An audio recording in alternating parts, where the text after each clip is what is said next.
नमस्कार। आपका आज की इस चर्चा में स्वागत है। आज का हमारा विषय इतना रोचक और गहन गोपनीय है कि इस विषय में 99.99% लोगों ने, साधकों ने विचार ही नहीं किया होता। और जबकि इस प्रकार के तथ्य को समझने के बाद वो अपनी साधना से अपने जीवन को संपन्न कर सकते हैं। वो आप देखिए कि सोहम साधना के विषय में इतना सभी कुछ कहा गया हमारे ऋषि मुनियों के द्वारा, फिर भी ऐसा क्या है कि हम अपने जीवन को अभी भी संपन्न नहीं कर पा रहे हैं? ये मानवता इतनी दीनता क्यों अनुभव कर रही है? क्योंकि जब सोहम स्वतः ही हो रहा है, हमें कुछ करने की आवश्यकता नहीं है, तो मात्र हमें उसमें प्रेजेंट होने की जरूरत है, होश होने की जरूरत है।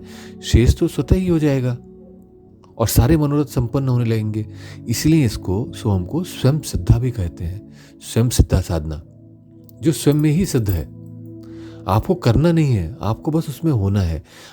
गंगा बह रही है और गंगा के बहने में जो नदी का जहां जहां पानी जा रहा है, आप अगर उसमें तैरना चाहते हैं, वहां पहुंचना चाहते हैं, तो उसमें सिर्फ हो जाइए। वो अपने आप ही आपको लेकर के चली जाएगी, वहां तक पहुंचा देगी। तो ऐसे में सोहम का एक ऐसा अबूझा पक्ष जो आज हम समझने का प्रयास करेंगे, वो ये है कि सोहम के साथ साथ हमारे शरीर में टेम्परेचर का भी आदान प्रदान होता है। अभी अगर आप गौर से देखें कभी भी, तो अपनी श्वास, जो सांस अंदर ले रहे हैं, वो ठंडी होती है, और जब आप उसको अंदर से बाहर पुश करते हैं तो हाथ लगा के देखिए नाक के बाहर, वो गर्माहट से भरी होती है। तो इस सर्दी गर्मी या इस ठंडी गर्मी और गर्म सांस के बीच में जो गति है वो सोहम है। जब सांस लेते हैं तो सो, और जो निकलती है वो हम। तो जब हम सांस ले रहे हैं तो वो उस शीतलता को लेके आती है, हमारे शरीर को शांत करती है, मन को शांत करती है, ताकि हम एक बैलेंस में जी सकें। जो चारों तरफ की नेगेटिविटीज जिनसे हम इन्फ्लुएंस हो रहे हैं और गर्म हो रहे थे, उसको बैलेंस कर सकें। और साथ ही हम हमारे अंदर से जो कुछ भी वो विजातीय विष एकत्रित हुए, उसको स्पाइरल करके इकट्ठा करता है और इकट्ठा करके बाहर वापस उस यूनिवर्स को ठंड में वापस कर देता है। तो अगर हम इसको अब साइंटिफिक रूप से समझने का प्रयास करें तो, और यौगिक रूप से समझने का प्रयास करें, तो सबसे पहले आप देखिए कि अगर किसी दूर सुदूर क्षेत्र में आप अंधेरे में खड़े हैं और कोई मोमबत्ती जला करके दूर एक मोमबत्ती रख दे, तो आपको क्या दिखाई देता है? चारों तरफ घुप अंधकार, लेकिन बीच में एक प्रकाश की किरण दिखाई देती है, एक वो ज्योति दिखाई दे रही होती है। और वो ज्योति जब तक दिखाई देती है तब तक तो आप यहाँ देख पाते हैं, लेकिन अगर और थोड़ा दूर चले जाएं उससे, तो आपको ज्योति भी दिखाई देना बंद हो जाती है। तो वास्तव में ये दो पोल्स हैं, एक जहाँ ज्योति है, जहाँ वो गर्माहट है, जहाँ वो प्रकाश है, और दूसरा वो बर्फीला स्थान या वो दूरस्थ स्थान जहां पर ना तो ज्योति है ना ही प्रकाश है। तो इन दो पोल्स के बीच में सारा जीवन हमारा चलता रहता है। अब आप देखिए, इसी को वैज्ञानिकों ने खोजा और उन्होंने पाया कि हॉट एंड कोल्ड, दो छोरों के बीच में करंट का प्रवाह संभव है, और इसको पेल्टियर इफेक्ट कहते हैं। अब आप थोड़ा सा ध्यान से समझिएगा, करंट का प्रवाह यानी कि flow of current is possible between two nodes, जिसमें से एक हॉट है, एक कोल्ड है। तो इसका अर्थ क्या हुआ? थोड़ा सा आप लिंक करके देखेंगे तो क्या करंट वही नहीं है जो हमारे अंदर सोहम से चार्ज का आना और चार्ज का वापस घूमना? तो ये जो चार्ज का फ्लो है, यही तो सोहम है, यही तो करंट है। और जब तक करंट है तो आपका बत्ती जल रही है, ग्लो हो रहा है, और इसी को लाइफ कहते हैं। तो ये जो हॉट एंड कोल्ड के जो दो छोर हुए, यानी कि ब्रह्मांडीय छोर जिसे हम कोल्ड छोर कह रहे हैं, और हॉट छोर जो कि हमारी नाभि पर है, इन दोनों के बीच में जो ये चार्ज का फ्लो हो रहा है, जो ये गति हो रही है, ये सोहम है। तो अब ऐसे में इसको अगर हम स्पष्ट रूप से समझ भी पा रहे हैं, तो अब इसका करें क्या? साधना में इसका क्या उपयोग है? कैसे ये हमारे जीवन को परिवर्तित कर सकती है, प्रभावित कर सकती है? तो आप ये देखिए कि इन दो छोरों के बीच में जब करंट का प्रवाह हो रहा है, जिसको हम सोहम कह रहे हैं, तो हमारे लिए जीवन संभव हो पा रहा है।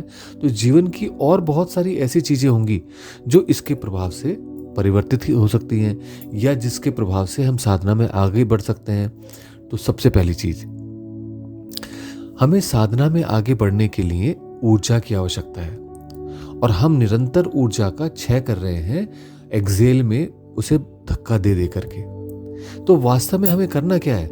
हमें अपने अंदर लगे हुए उस टर्बो चार्जर को समझना है कि जब हम एक्सेल से ऊर्जा को बाहर फेंक रहे हैं तो वो इस प्रकार से बाहर जाए कि हमारे अंदर उसके इक्विवेलेंट पॉजिटिव ऊर्जा भर जाए। अब ये कैसे हो सकता है? ये हो सकता है थोड़ा सा आपको टेक्निकल लगा हो, मैं दोबारा रिपीट करता हूं कि ऐसा क्या करें कि एक्सेल के माध्यम से, प्रश्वास के माध्यम से निकली हुई ऊर्जा हमारे जीवन को और अधिक संपन्न कर सके, और अधिक हमारे अंदर संभावना बढ़ा सके, हमें साधना के नेक्स्ट लेवल पे ले जाने लायक ऊर्जा को एकत्रित कर सके हमारे अंदर। तो उसके लिए आपको करना क्या है, या हमें करना क्या चाहिए? तो जो एक्सेल हमारा हो रहा है, अगर उस एक्सेल को हम और दूर तक लेके जाएं और अधिक पोटेंशियल के साथ में निकाल सकें, तो हमारे अंदर जो वैक्यूम क्रिएट होता है वो ऊर्जा से, ब्रह्मांडीय ऊर्जा से, पॉजिटिव ऊर्जा से पुनः भर जाता है। तो it is all about hot and cold energies का बैलेंसिंग। तो इसको एक बार थोड़ा और सरलता से समझने का प्रयास करते हैं। तो कहने का अर्थ ये हुआ कि अगर हमारा एक्सेल की ऊर्जा कहीं डिस्टेंट, दूर उस अंधकार में चली जाती है, तो हमारे अंदर जो चारों ओर की ऊर्जा, पॉजिटिव ऊर्जा है, वो रश करती है और हमें भर देती है। वो जो कोल्ड एनर्जी है वो हमारे अंदर आती है, हमें शीतलता प्रदान करती है, और हम उस शीतलता के उसके प्राप्त होने पर अपने अंदर अधिक से अधिक उस ऊर्जा को जीवंत ऊर्जा में जागृत कर लेते हैं, प्रकाश में कन्वर्ट कर लेते हैं, और उस प्रकाश के साथ में जो उपलब्ध हुई हीट है, गर्मी है, उसको हम पुश करके उस दूर सुदूर अंधकार में जहां ठंडक है वहां पर छोड़ देते हैं।